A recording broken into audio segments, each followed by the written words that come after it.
This season, Tottenham signed Ghanaian right winger Mohamed Kudus for £55 million, but is he actually worth the £55 million? Well, currently he has featured in all 9 of the first game weeks as of recording, and in that time he already has 1 goal and 5 assists. Already getting more assists this season in the Premier League than last season. In his final campaign for West Ham, obviously last season, he played 32 matches in the Premier League and got 5 goals and 8 assists, so, a goal contribution every 4 games. He's on track to be a top 5 player this season. He has the most successful dribbles in Europe's top 5 leagues with 30, followed by Kylian Mbappe's 27, according to stats from late October 2025. And this is not something new, because in the 24-25 season, his final campaign at West Ham, only Barcelona's Lamine Yamal and Jeremy Doku of Man City made more successful dribbles than Kudus' 92 across Europe's top 5 leagues. Kudus was at the top of these rankings the year before, and right now, once again, he's leading the race as one of the most effective dribblers in Europe, and is currently the Premier League's joint leading assist maker, registering an impressive 5 in 9 outings. But how has this success come about under new manager Thomas Frank? Kudus has already produced 8 accurate crosses in open play, a figure that puts him on course to eclipsing his 21 that he provided for West Ham in the 24-25 season. And Wolves' left-back Hugo Bueno is the only player to have produced a higher number of accurate crosses this season with 13. And when you factor in 6 accurate set-piece deliveries on top of that, it means Kudus is ranked 2nd in the Premier League for successful crosses, behind only Bryan Mbeumo, highlighting his attacking threat. And,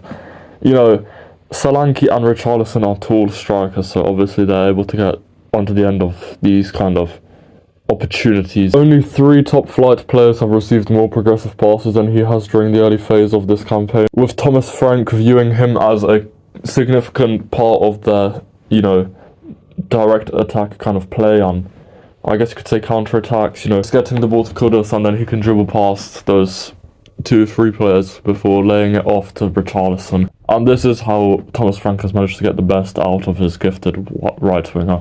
Another sort of role that Mohamed Kudus has taken up at Tottenham is kind of being the second striker. And what I mean by this idea of a second striker is he works hard to get himself into the penalty area when the ball is on the other wing.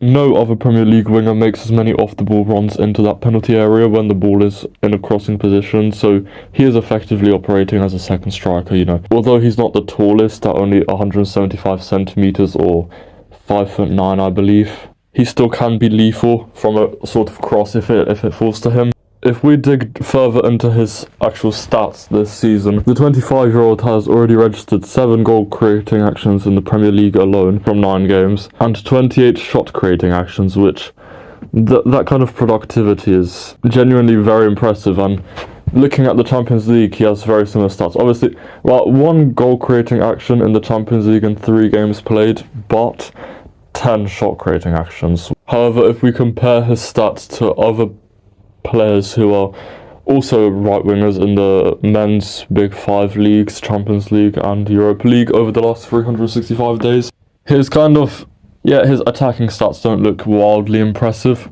Non-penalty goals, an incredibly low percentile. However, you see quite a lot of promise in the assists department with an average of 0.22 per 90.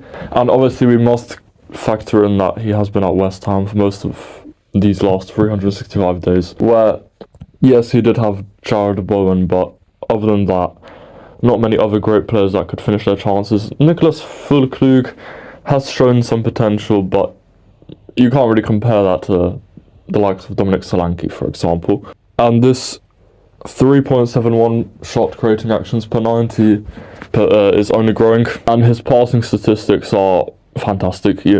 He's the best dribbler in the Premier League, and I think this stat right here shows that the successful take-ons of 3.25 per 90, which puts him in the 98th percentile, shows that he's an amazing ball carrier. But what do you think? Do you think he's only having a fantastic start to the season and then he'll eventually flop?